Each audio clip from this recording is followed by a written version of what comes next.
like an Asian kid in front of a city backdrop. The new Godzilla's coming along nicely.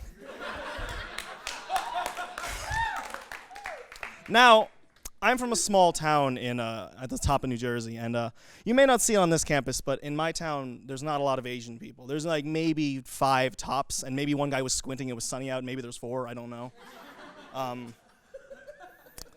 But it's hard being Asian because people have a lot of expectations for you when you're Asian. They expect you, like my mom, I think I disappointed my mom the most because I think she adopted me, or as they say, she Amazon Primed me over, as my friends like to say, under the expectation that I would be her retirement plan. Like, oh, he'll be a doctor in 8 years, it'll be fine.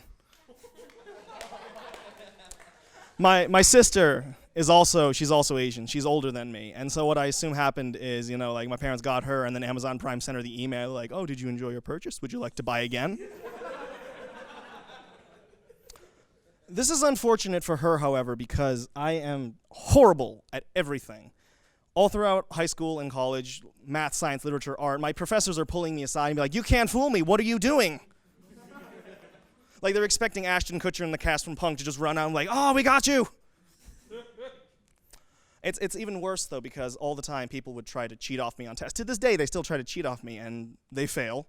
And they confront me afterwards, like, why is this wrong? And I have to explain that off like a bad one-night stand, being like, I'm sorry, this has never happened to me before. Can we try again? My friends aren't very good at remembering me either, unfortunately.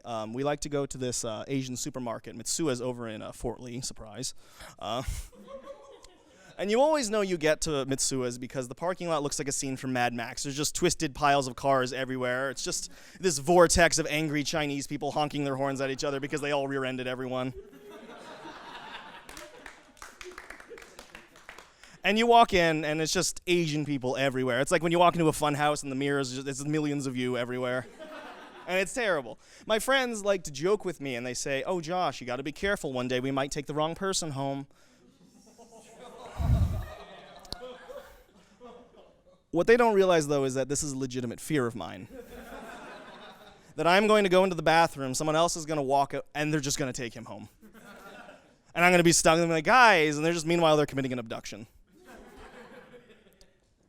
My family in general is not very good at remembering what I look like either. When I was younger, my family sent me, I'll let you decide if this sounds racist, a adopted Oriental summer camp.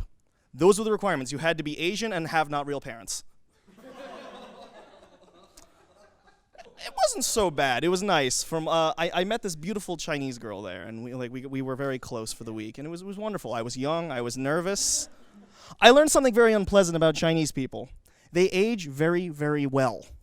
Asian people, in case you don't know, they look wonderful up until, except me, look wonderful until 60, and then they just turn into a wrinkly jelly bean. It's horrifying. So I'm with this girl, and this terrible thought crosses my mind. This could be my sister. Or, this could be my mom.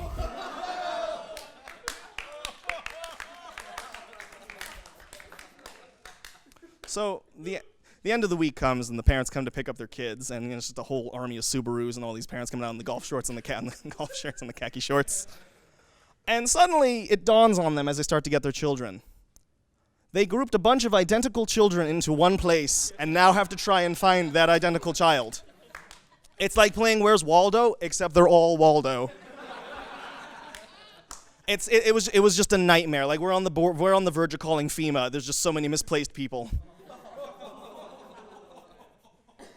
They're trying to categorize them by what instrument they play. Like my son plays violin, and there's 80 kids over there. And suddenly parents regret being culturally sensitive to their children. Oh, we named our son Chang. So did the rest of those 100 people.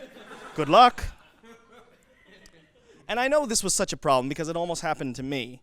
I was sitting down, and my sister came in, and she tried to give me a hug. She's like, how's my little brother doing? And I'm like, I'm over here. At the end of the week, the camp decided to throw a surprise for everyone. It decided to put on a play for the parents, and I was offered the chance to be the lead role, or I was given the second option of prop master. I'm like, oh, sounds pretty cool. I'll do that. They give me my script. I get it. I read the lines. I study it. For 3 days I studied. I was ready. I slept in the costume. I was so excited. I come out in front of all my parents. Come out stage. There's 100 people out there. I come out in my costume. My mom took a big picture of me. It's still hanging up. I was the third rung in a prop ladder. That was my role. It gets better, though, because as the play starts, the actor comes out and he starts to climb me. As he climbs me, I accidentally drop him, and I drop him on his head, and we have to end the play because that's what happens when your ladder is made in China. Thank you guys very much.